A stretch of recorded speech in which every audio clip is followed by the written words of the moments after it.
Nouvelle randonnée, peut-être la dernière de l'été. Là je suis au sud de Quimperlé, au bois et à l'abbaye de Saint-Maurice. Il y a un parking réservé pour la clientèle de la crêperie. Donc le parking est assez loin. Il faut marcher un petit peu. Mais ne faites pas comme moi, ne vous faites pas avoir. Il y a 2 parkings. Alors le premier c'est marqué parking conseillé, mais non, vous continuez. il y a un second parking beaucoup plus proche de l'abbaye. Voilà. Bon, donc l'abbaye est par là, et puis il y a un chemin qui longe la rivière, je sais plus comment, je peux pas vous dire le nom, l'élé peut-être, non je préfère ne rien vous dire, plutôt que des bêtises. Donc oui, il y a une rivière qui borde la forêt, donc ça va être sympa comme balade. C'est marée basse, on est pas loin de la mer, hein, parce qu'il y a les goélands, enfin les mouettes. Sympa là-bas la maison là, hein, ils ont de la chance. On approche de l'abbaye, qui se trouve donc en face du fleuve, enfin de la rivière. Jolie entrée, joli gris. Bon en fait là, c'est pas fermé, hein. Je crois que l'entrée elle est par là, la véritable entrée. J'aime bien quand il y a du patrimoine et de la nature, trop bien. Voilà, encore une fois, regardez comme c'est beau. Wow. Voilà, donc on arrive près des jolies ruines.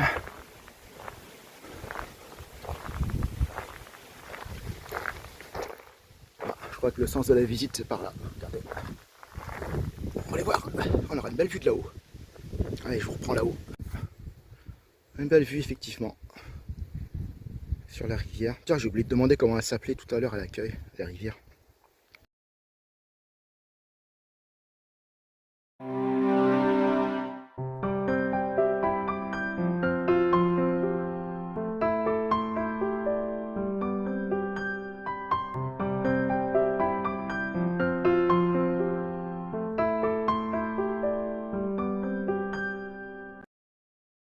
Bon, le voilà, le manoir, avec cette tourelle d'escalier. Et bien un four à pain, vous voyez là. Ça là, c'est un ancien four à pain.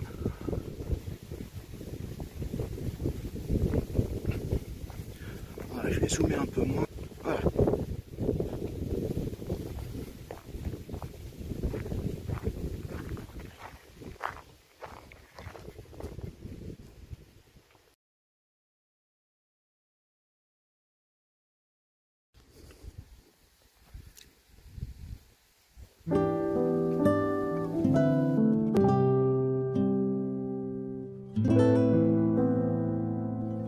Style baroque, je dirais. Voilà.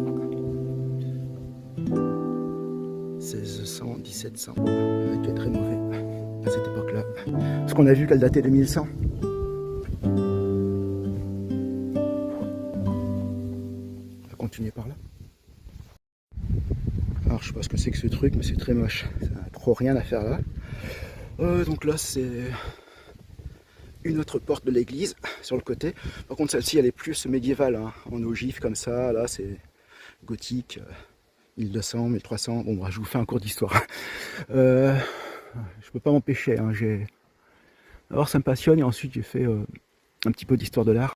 Alors là je suis toujours devant le mur de l'église et j'adore l'appareillage de pierres différentes.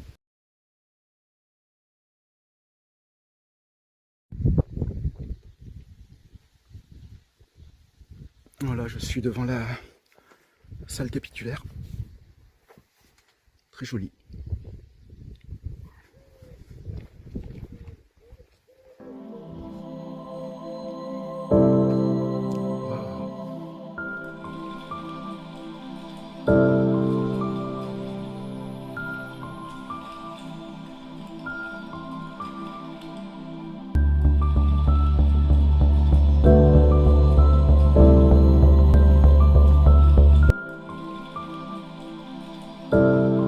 Ah bah si, en fait le manoir est ouvert.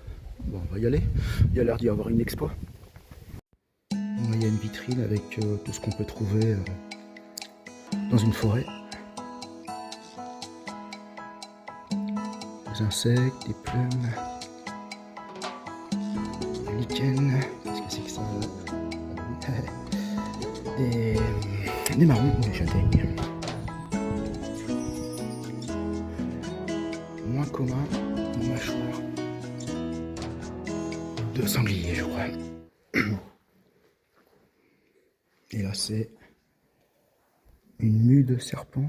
Ouais, ça doit être ça. Là, c'est probablement des éléments du cloître disparu.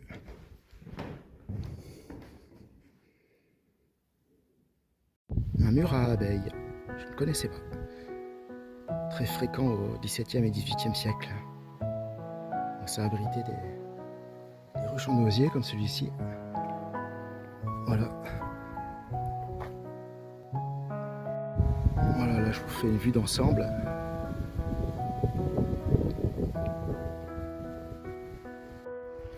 Oui, bon, très joli, mais il faut quand même pas que je m'attarde trop là, j'ai une rando à faire dans la forêt. Voilà, je m'enfonce dans la forêt. Voilà, c'est le mur de clôture de l'abbaye. Et regardez-moi ça. On se croirait en automne. Incroyable.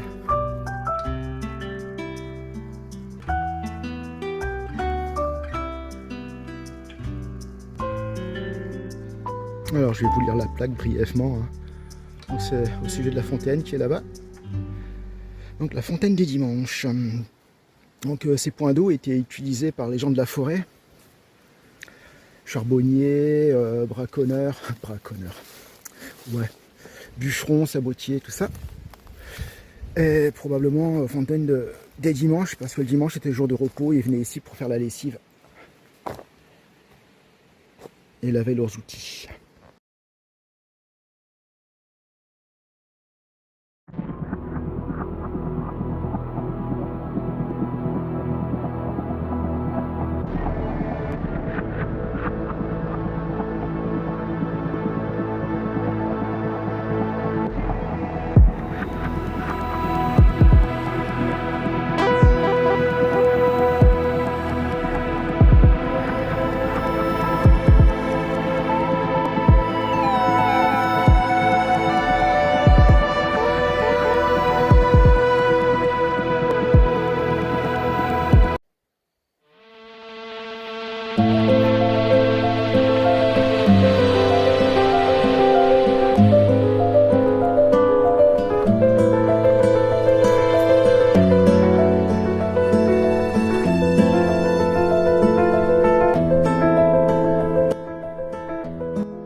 Ah putain, elle est chiante avec sa tondeuse là. Enfin, c'est pas une tondeuse, c'est un souffleur pour enlever les feuilles mortes là, dans sa villa. Donc, ben, je vois que là il y a un château en ruine qui n'est pas indiqué sur les cartes, mais en 1700 et quelques il y était, parce que c'est une carte de 1710 sur ce panneau. J'ai envie d'essayer d'aller le voir, ce qu'il en reste. C'est pas très loin, toujours explorateur. Donc je peux pas passer à côté de ça. Donc là c'est l'entrée du château en fait, l'entrée du pont-levis. On voit le fossé. Et le château se trouvait là-dedans. Il n'en reste plus rien à part deux tours, ou je sais pas ce que c'est, enfin les 2 piliers de l'entrée quoi.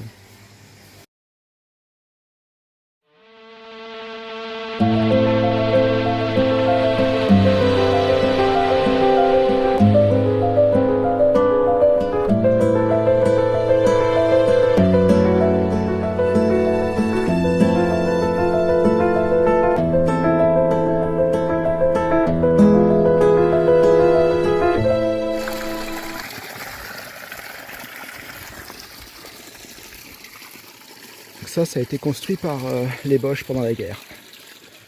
Bassin pour leurs chevaux.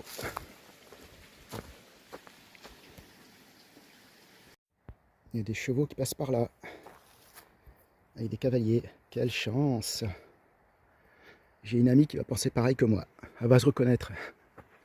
Alors ce coin de la forêt s'appelle la sapinière. Alors effectivement, hein, il y a des sapins, mais ils sont pas en très bonne santé. Ils font un peu la gueule. Et voilà, sympa cet endroit, plus près de la Laïta. Petit espace là, sympa.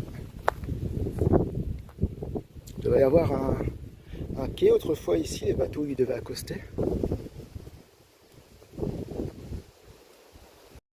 Ok, là j'ai décidé de prendre les chemins en noir et pointillés sur la carte, comme ça c'est des petits chemins tranquilles pour finir, pour continuer la rando. Par contre, bon, ouais, voilà, des passages pas très faciles. Mais bon, ça va, voilà. Ça va grimper, je comprends pourquoi ça s'appelle des chemins noirs. Hein. Sylvain Tesson, qui a sorti un livre, comment ça s'appelait déjà, Mes chemins noirs. Donc il a traversé toute la France en empruntant seulement ce genre de chemin. Je vais faire comme lui. Je vais faire mes chemins noirs.